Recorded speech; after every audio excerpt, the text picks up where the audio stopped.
Hello friends, welcome to Reno's Englishpedia. For those who are new to the channel, my name is Mrs. Renu Bansal. I am a PGT and I teach classes 10th, 11th and 12th. I have 17 years of teaching experience, but जब भी पढ़ाती हूँ तो ऐसा लगता है कि दूसरों को पढ़ाने से ज़्यादा खुद मैंने कुछ नया लर्न किया है. Every time I make a video of the same chapter, I keep on adding something new to it, and that is why I love teaching.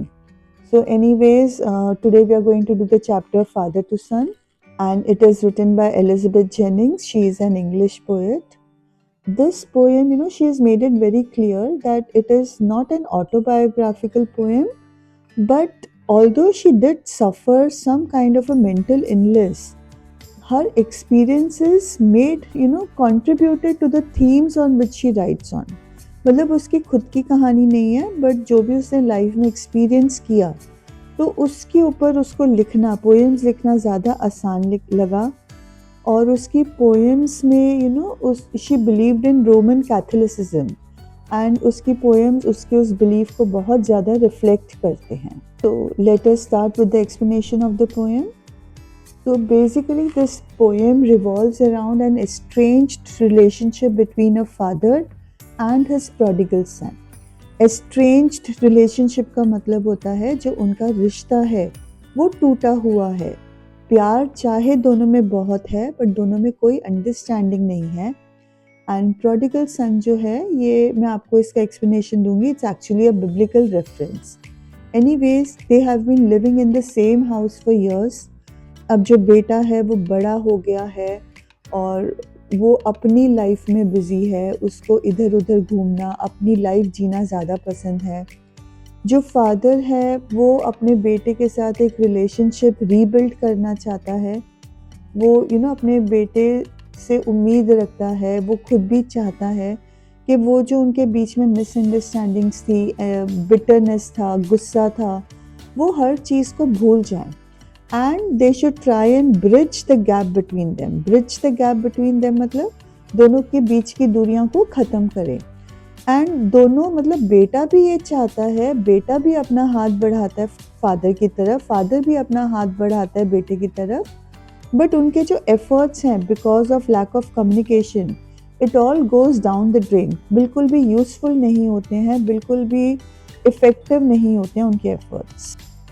तो अब पूरी पोएम जो है ये इन एफर्ट्स, इनकी फीलिंग्स के बारे में ही डिस्कस हो रहा है. तो the first para starts with, I do not understand this child though we have lived together now in the same house for years. I know nothing of him, so try to build up a relationship from how he was when small. So the poem directly starts with this lack of understanding. मतलब अगर हम इस chapter की इस poem की theme के बारे में बात करें तो basically it is all about the generation gap. Generation gap क्या होता है? जो दो जनरेशन्स होती हैं, जैसे फादर और सन की जो जनरेशन है, जिसको आप लोग आजकल जेन एक्स और जेन जी जनरेशन बोलते हो, तो ये डिफरेंट जनरेशन्स हो जाती हैं. इन लोगों के बीच में एक जनरेशन गैप आ गया है, एक लैक ऑफ अंडरस्टैंडिंग हो गई है. This lack of understanding is basically due to lack of communication. तो बिकॉज उन दोनों में अंडरस्टैंडिंग नहीं है, कम्युनिकेशन नहीं है, तो उनका जो बॉन्ड है वो थोड़ा कमज़ोर हो गया है. अब फादर का जो गुस्सा है, तकलीफ़ है, वो इस बात पे है कि I don't understand this child. हम एक ही घर में रह रहे हैं, मतलब बट ऐसे कैसे है कि अब मुझे अपने बेटे के बारे में हमारे रिलेशनशिप के बारे में कुछ समझ क्यों नहीं आ रहा है. वो बोलता है कि कोशिश तो मैं बड़ी करता हूँ to try to build up a relationship with him from how he was when small. मतलब जैसे बचपन में उसके साथ मेरा उस रिलेशनशिप था, उसके साथ मैं वैसे ही उसके साथ एक रिलेशनशिप बनाना चाहता हूँ, बट नथिंग हेल्प्स. वो बच्चे के चाइल्डहुड को आगे लेकर आता है विद द होप कि उसको एक साइकोलॉजिकल इंसाइट मिलेगा into the mind of the child. बच्चे की वो साइके को समझ पाएगा और उसकी तकलीफ़, उसका लैक ऑफ अंडरस्टैंडिंग को ब्रिज कर पाएगा और एक अच्छा रिलेशनशिप बन जाएगा. But he is not successful.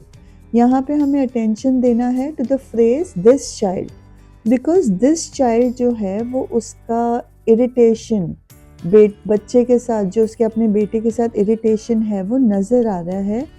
वो अपने बेटे के कोल्ड और इनडिफरेंट बिहेवियर से थोड़ा सा ऐसे लगता है कि इरिटेटेड हुआ है। तो उसने अपना गुस्सा, उसने अपनी हेल्पलेसनेस जो है वो इस फ्रेज के थ्रू हमें बताने की कोशिश की है। The second stanza starts with the phrase, "Yet have I killed the seed I spent, or sown it where the land is his and none of mine? We speak like strangers. There's no sign of understanding in the air. This child is built to my design, yet what he loves, I cannot share." Okay, so in this stanza, the father is trying to, somehow or the other point towards, कि किसकी गलती थी। Father wonder कर रहा है कि was he responsible for the failure of the relationship, क्या उसकी गलती थी कि उसके और उसके बेटे का जो रिलेशनशिप है वो नहीं बन पाया। वो वर्ड आई यूज़ करता है अपना रोल बताने के लिए कि उसने उस गैप को ब्रिज करने में, कम करने में एक बड़ी कोशिश करी, बट वो बोलता है कि इतनी सारी कोशिशें करने के बावजूद I was still unable to build up a relationship. मैं मतलब मेरा बच्चा अब मेरा घर छोड़ के जाना चाहता है, वो अपने लिए एक अपना एक अलग आइडेंटिटी, एक अलग मुकाम, एक अलग लाइफ बनाना चाहता है जो उसका होगा, उसमें मेरा कुछ भी नहीं होगा। वो इस बात पे रिग्रेट करता है कि हम जब बात भी करते हैं तो हम स्ट्रेंजर्स की तरह बात करते हैं, हमारे में कोई अंडरस्टैंडिंग नहीं है, हमारे रिलेशनशिप में कोई वार्मथ नहीं है, और उसको इस चीज़ का बहुत ही ज़्यादा रिग्रेट है। जब पोएट कहता है this child is built to my design, वो बेसिकली बात करना चाहता है कि they are sharing the same jeans.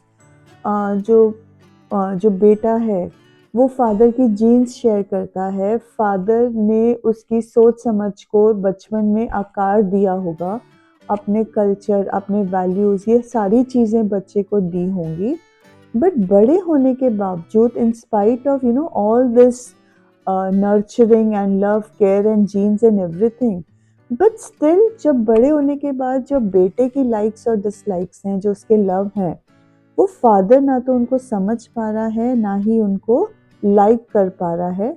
So this is all adding up to the to the lack of understanding, the lack of communication in their relationship. It is broadening the generation gap. In the third stanza, we can see the father's desire to reconcile. So the stanza starts with, "Silence surrounds us. I would have him prodigal returning to his father's house, the home he knew, rather than see him make and move his world. I would forgive him too, shaping from sorrow a new love." Okay, तो basically ये stanza में हमें poet के मन का डर, उसके efforts to reconcile, हमें ये सब नज़र आता है।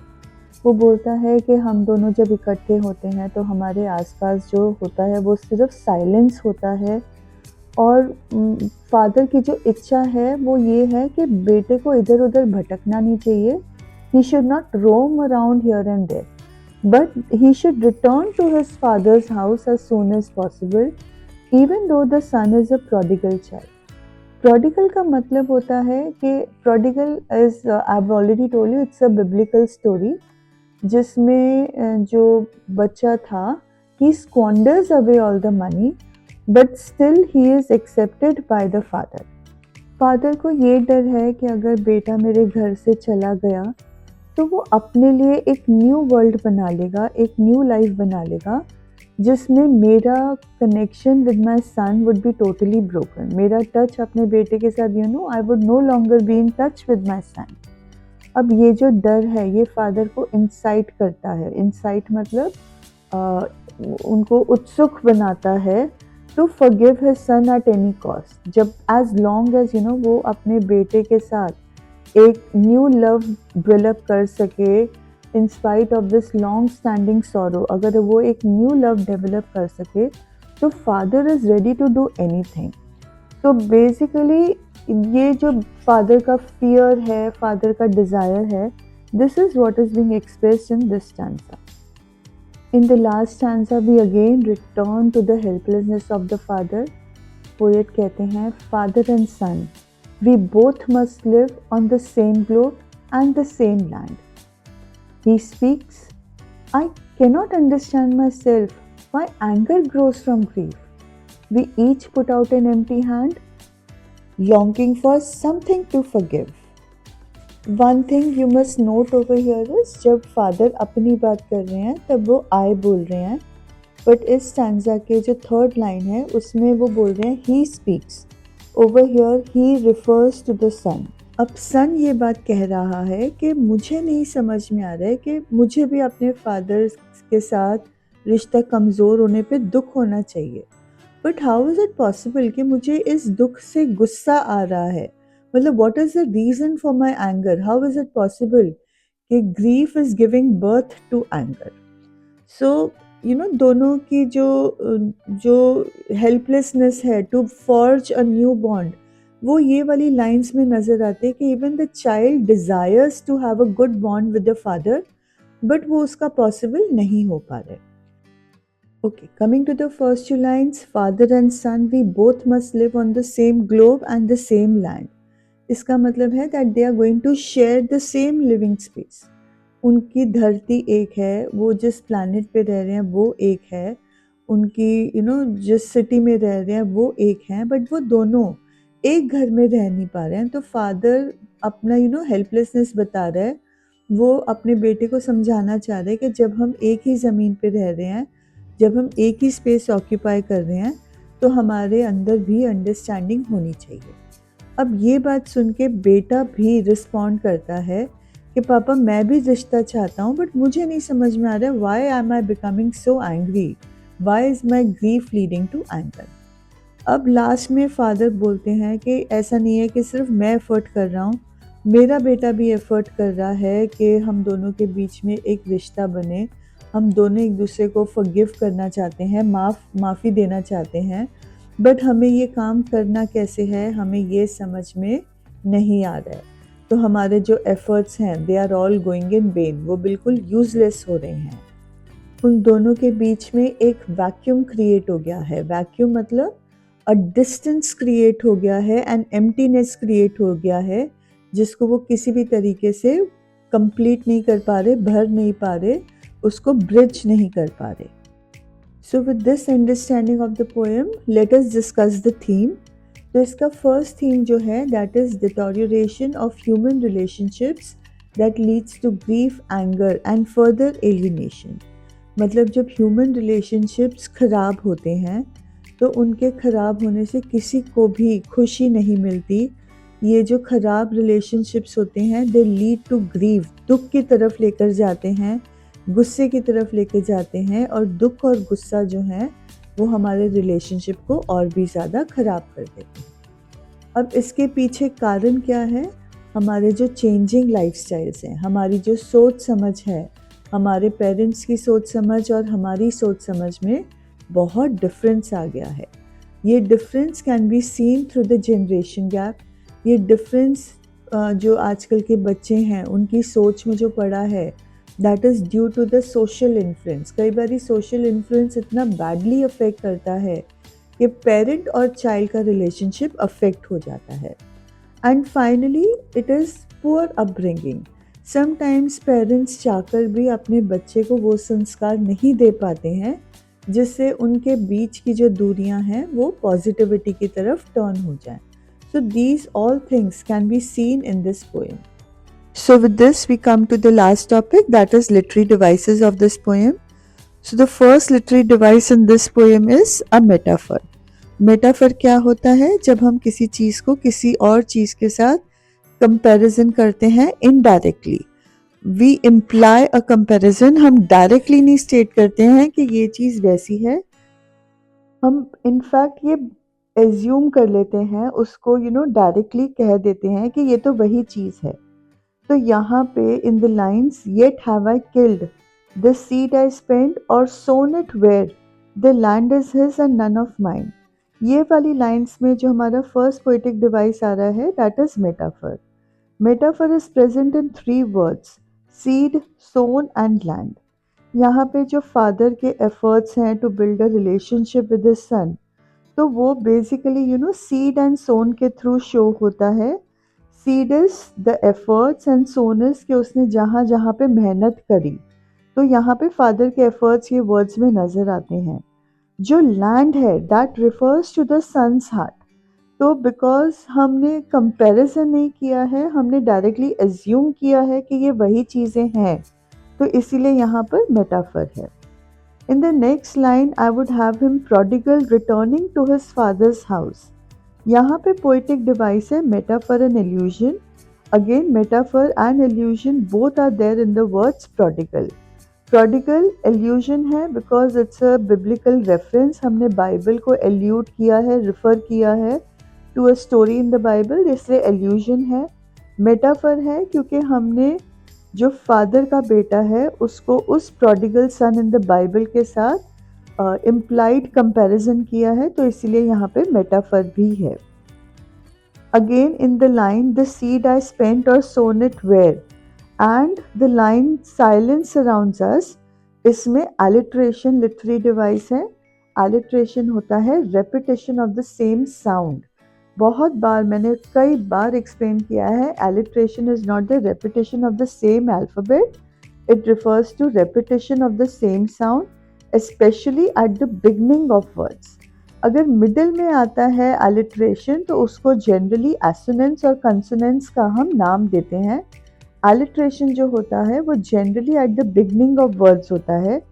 तो यहाँ पे सीड, स्पेंट एंड सोन में स साउंड आ रहा है एंड साइलेंस सराउंड्स में भी हमें स साउंड आ रहा है। इनफैक्ट अस का जो लास्ट साउंड है वो भी स आ रहा है, बट हम साइलेंस सराउंड्स में ज़्यादा एलिट्रेशन मानते हैं। The last literary device is in the line we speak like strangers, it's a simile. जैसा मेटाफर इम्प्लाइड कंपैरिजन है, सिमिली जो है वो डायरेक्ट कंपैरिजन है। हमने बोला ये उसी के समान है।